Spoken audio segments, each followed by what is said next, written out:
Governor Chavit Singson na dapat dadalo dito para magdala ng pagkain ay hinuli daw po dito sa may Quiapo.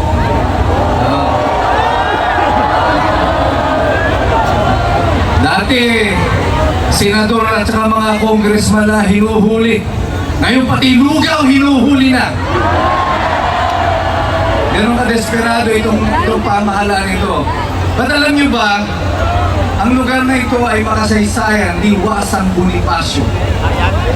In 1896, mayroon pong isang revolusyon na idineklara ang ating mga katipunero.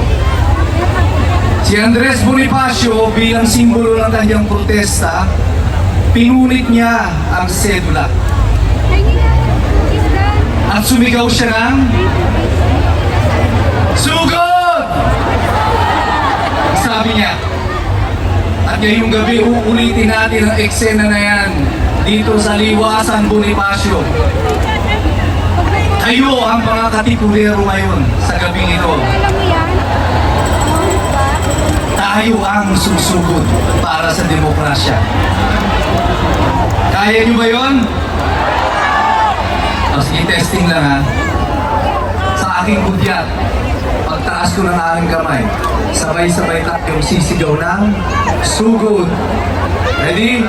1, 2, 3. Malakas, pero kailangan pag sumigaw kayo ng sugod, yung talagang feel na feel nyo. Ayan, tubig daw, ang sigaw doon. Pag sumigaw tayong lahat ng sugod, kailangan yung pakiramdam nyo, yung mga misis natin dito, di ba, pag nahuli nyo yung mister ninyo, na may ka-chat doon sa cellphone, di ba? Hi! Dapat gano'n. Parang nakita nyo yung kapitbahay ninyo na 3 taon na yung inutang sa inyo, nagtago, tapos nasa lubong nyo sa kanto. Sugod! Di ba? Kaya ba natin gawin yun? Muli, sa aking hudya. 1, 2, 3. BBM! Pakinggan mo ang tinig ng Liwasang Bonifacio.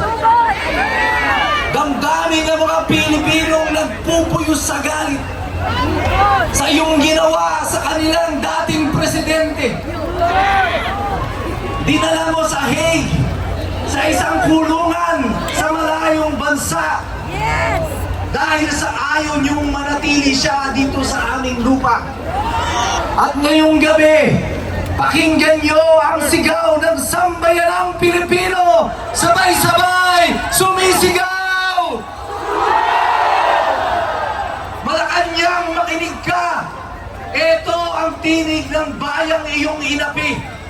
Ang aming mga leader, yung isa-isang pinakukulong. Si Senator Marcoleta, si Jinggoy Estrada, si Mike Defensor, si Chavit Singson, sila Odi Mongao, sila Orly Gutesa.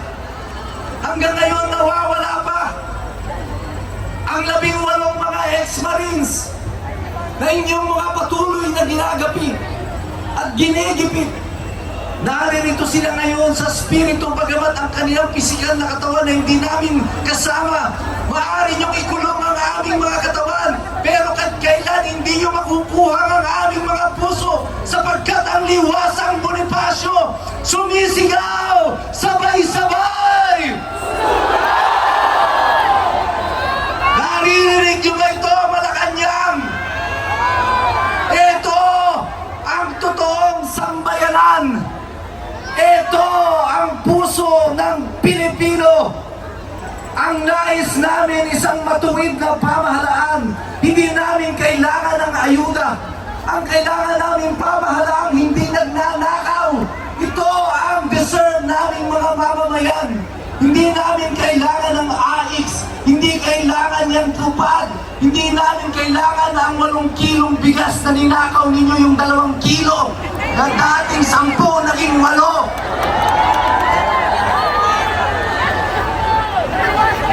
Ang kailangan namin, mga pinunong maglilingkod sa amin. Kasi yan ang dahilan kung bakit kayo naririyan. Pinagkatiwala namin sa inyo ang kapangyarihan upang gamitin sa aming kapakanan, hindi para inyong abusuhin. At ngayon sa gabing ito, binabawi ng Pilipino ang kapangyarihang ipinahiram sa inyo. At nagmumula dito sa liwasang Bonifacio, makinig kayo, Malacanang, ang taong bayan, sabay-sabay, sumisigaw!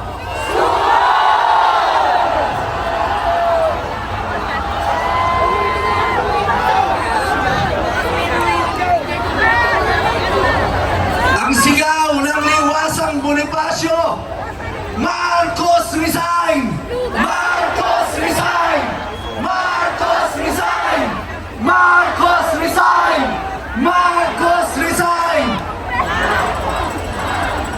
At gabi-gabi, yan ang madidinig ninyo sa inyong mga tainga. Isang paalaala, ang liwasang Bonifacio sa gabing ito ay paalaala sa mga nag-aabuso ng kapangyarihan. Ang kapangyarihang hawak ninyo ay hindi inyo. Ito ay kapangyarihang ipinahiram namin sa inyo. At eto ngayon ang mga tao na mga pinagnanakawan ninyo. Kami ngayon ay tumatayo, nagre-reklamo. Lahat kami ngayon naandito, hindi lang para sa aming mga sarili. Ako'y narito hindi para sa sarili ko. Wala po akong personal na magiging kapakinabangan dito. Higit sa lahat ako'y naririto bilang isang ama. Ayaw kong ang aking mga anak ay mabuhay sa isang lipunan kagaya nito na naghahari ang mga magnanakaw. Wala tayong pagkakataon sa disenteng buhay. Yung mga adik naglipa na sa kung saan, pati mga rider natin biktima ng pagtitrip lang. Ayaw ko ng buhay na ganito para sa aking mga anak. Mayaman ang Pilipinas. Napakayaman ang Pilipinas. Pero yung kayamanan natin, ninanakaw ng iilan at ginagawa tayong mga aba at mga pulubi at ginagawa tayong mga walang kwentang mga tao at sinasabi lang sa atin, eto lang ang sa inyo, isang supot na bigas, eto ang sa inyo, 2,000 piso bayad sa boto nyo, 1,000 piso. Pero ang Pilipino, tayo ay mga marangal na mga tao. Kaya sila Andres Bonifacio nung tumindig dito sa liwasan, walang baril, walang armas, mga magsasaka, mga mangingisda, mga ordinaryong mamamayan. Pero ang meron sila ay tapang at lakas ng loob. At ito ang bitbit ninyong lahat sa kasalukuyan. Ito ang meron tayo. Ang tanging kalayaan na magsalita at magpahayag at gusto pa nilang agawin sa atin. Kaya nakakulong yung ating mga pinuno, hindi dahil sila ay mga korap, kundi dahil sila ay nagsasalita. Kaya tayong lahat nagsasabi sa inyo, dyan sa Malacanang, pakinggan ninyo ang tinig ng liwasan. Pakinggan ninyo ang tinig ng sambayanang Pilipino.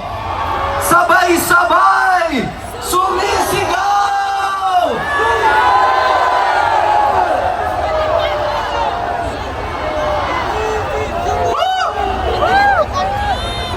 Yung nangyari sa EDSA noong mga nakaraang linggo, practice pa lang yun.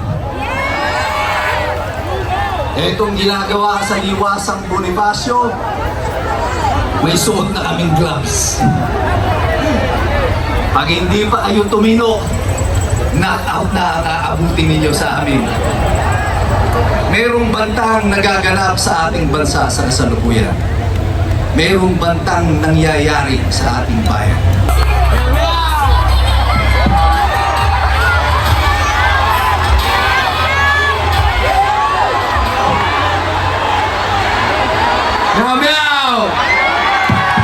Good evening, everyone. wala tayo ngayon sa Crocodile Farm pero naalala pa rin natin sila tuwing nagbabayad tayo ng tax. Pagsak na ang ekonomiya ngayon, tataas na ulit ang gas next week at pulong krimen na at nakatutok pa rin sila sa impeachment.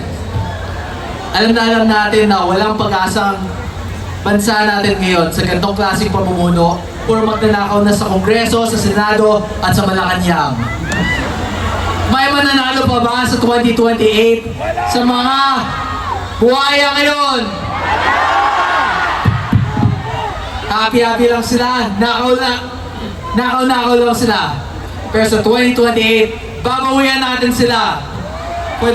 For the bright future of our beloved nation, lalaban tayo. God bless everyone. Have a great night. Yum, yum!